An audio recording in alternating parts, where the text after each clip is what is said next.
അത് തെളിവ് സഹിതം കൊണ്ടുവരും. ഏത് വാദം?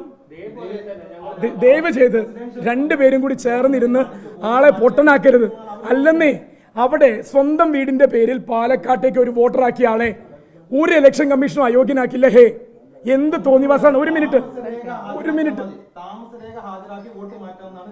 അതെ,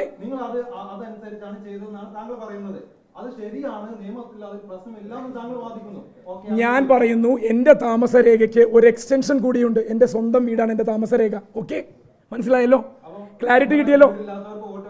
അങ്ങനെയല്ല, അങ്ങനെയാണ് എങ്ങനെ ചോദിച്ചു പോയി നല്ല രസാക്കി തരാം. ഞാനും കുറച്ചുകൂടി എൻഗേജ് ചെയ്ത് തരാം.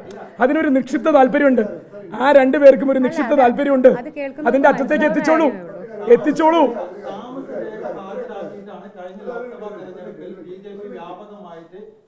നിങ്ങൾ BJP ചെയ്ത കഥ പറഞ്ഞപ്പോ ഞാനത് ഖണ്ഡിച്ചു തന്നില്ലേ? നിങ്ങൾ BJP പറഞ്ഞ കഥ പറഞ്ഞപ്പോ ഞാൻ ഖണ്ഡിച്ചു തന്നില്ലേ? BJP ചെയ്തതിനെ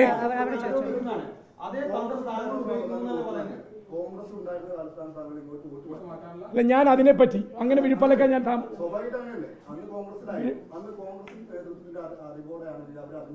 ഇത് എന്റെ വ്യക്തിപരമായ ചോയ്സ് അല്ലേ? അല്ല, ഒരിക്കലും അറിഞ്ഞിട്ടില്ല. എന്റെ വ്യക്തിപരമായ ചോയ്സ് ആണ് അതൊക്കെ.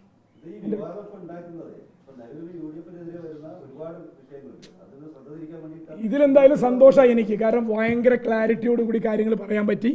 ആ ക്ലാരിറ്റി പൊതുജനത്തിന്റെ മുമ്പിലുണ്ടാവും. ആരൊക്കെ വളച്ചൊടിച്ച് എഴുതിയാലും ഈ ക്ലാരിറ്റി ഉള്ളിടത്തോളം കാലം ഇവിടെ വോട്ടവകാശം ഉള്ളവരാണെങ്കിൽ വോട്ട് ചെയ്യാനുള്ള നമ്മുടേതായിട്ടുള്ള അവകാശത്തെ സംരക്ഷിച്ച് പിടിക്കുക എന്നുള്ളത് തന്നെയാണ് നമ്മുടെ ഉത്തരവാദിത്തം. അതിനെ മറ്റ് വ്യാജ വോട്ടർമാരുമായിട്ട് പ്രതിപക്ഷ നേതാവ് പോലും ചെയ്യാത്ത രീതിയിൽ തുലനം ചെയ്തതിനൊക്കെ നല്ല നമസ്കാരം അല്ലാണ്ട് വേറൊന്നും പറയാനില്ല. ഇരട്ട വോട്ടുള്ള ഇതിനെ ന്യായീകരിച്ചിട്ട് പറയാണ് ഇത് തന്നെയാണ് BJP പ്രസിഡന്റും പറഞ്ഞതെന്ന്. കുറച്ച് ഉളുപ്പ് വേണം മാധ്യമ പ്രവർത്തനം നടത്തുമ്പോൾ. ഉളുപ്പ്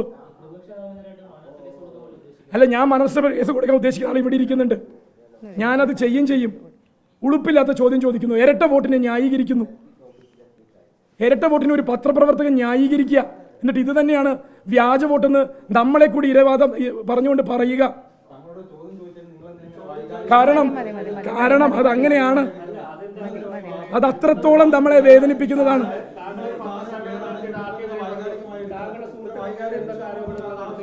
അല്ല, ഇല്ലല്ല, വൈകാരികമായി പോകും.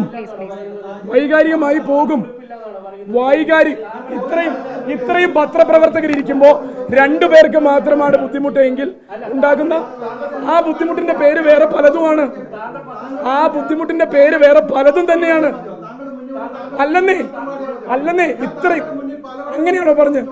അങ്ങനെയല്ലല്ലോ ഞാൻ പറഞ്ഞത്. ഞാൻ അങ്ങനെ പറഞ്ഞിട്ടില്ല. പിന്നല്ലാണ്ട് വ്യാജ വോട്ടിനെ താങ്കൾ ന്യായീകരിച്ചില്ലേ? വ്യാജ വോട്ടിനെ ന്യായീകരിച്ചു. അതിനെ ഞാൻ ചെയ്ത ഒതുമായി താങ്കൾ സമീകരിച്ചു. വ്യാജ വോട്ടിനെ ന്യായീകരിച്ചു താങ്കൾ. അല്ല, അതൊരു വാദമല്ലെന്നാണ് ഞാനും പറഞ്ഞത്. അതൊരു വാദമല്ല. നോക്കൂ അദ്ദേഹം പറഞ്ഞത് എത്രത്തോളം വേദനിപ്പിക്കുമെന്ന് മനസ്സിലാക്കണം. പിന്നല്ലാണ്ട് ഞാൻ എങ്ങനെ പ്രതികരിക്കണം? അതെ, വ്യാജ വോട്ടിനെ ന്യായീകരിച്ച ഒരു പത്രപ്രവർത്തകനെ അങ്ങനെയല്ല. ഞാൻ വീണ്ടും പറയുന്നു, ആ വാദം അങ്ങനെ ഉന്നയിക്കുന്നത് ഉളുപ്പില്ലായ്മയാണെന്നാണ് ഞാൻ പറഞ്ഞത്. ഒരിക്കലും അങ്ങനെ പറയരുത് കേട്ടോ. ഇവിടെ ഇത്രയും പേര് കേട്ടിരുന്നതാണ്. ഇരട്ട വോട്ടുള്ള ഒരാളുടെ ന്യായീകരണത്തെ എന്റെ ന്യായീകരണവുമായിട്ട് എങ്ങനെയാണ് താങ്കൾ ഒരുമിപ്പിക്കുന്നത്?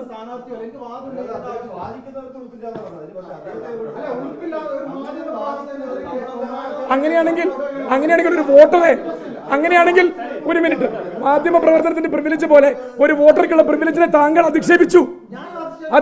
ഇരട്ട വോട്ടുള്ളവരെ ന്യായീകരിച്ചു. താങ്കൾ എന്റെ വോട്ടർ എന്നുള്ള പ്രിവിലേജിനെ അധിക്ഷേപിച്ചില്ലേ? എന്റെ വോട്ടർ എന്നുള്ള പ്രിവിലേജിനെ താങ്കൾ അധിക്ഷേപിച്ചില്ലേ?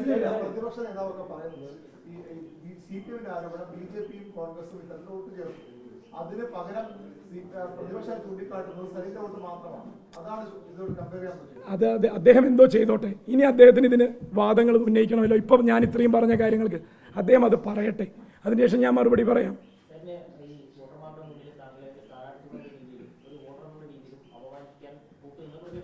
കൂട്ടുനിന്ന് പ്രതിപക്ഷ നേതാവ് പോകേണ്ടി വരും. ഈ പത്രസമ്മേളനത്തിന് ശേഷവും ഇങ്ങനെയുള്ള വേട്ടയാടലുകൾ നേരിടേണ്ടി വന്നാൽ അത് പോകേണ്ടി വരില്ലേ? ഇപ്പം ഞാൻ ക്ലാരിറ്റി വരുത്തി എന്താണ് വിഷയം എന്നുള്ളത്. ഇനിയും അദ്ദേഹം ഇത് തുടരുകയാണെങ്കിൽ നിയമപരമായ വഴിയിലേക്ക് പോകും.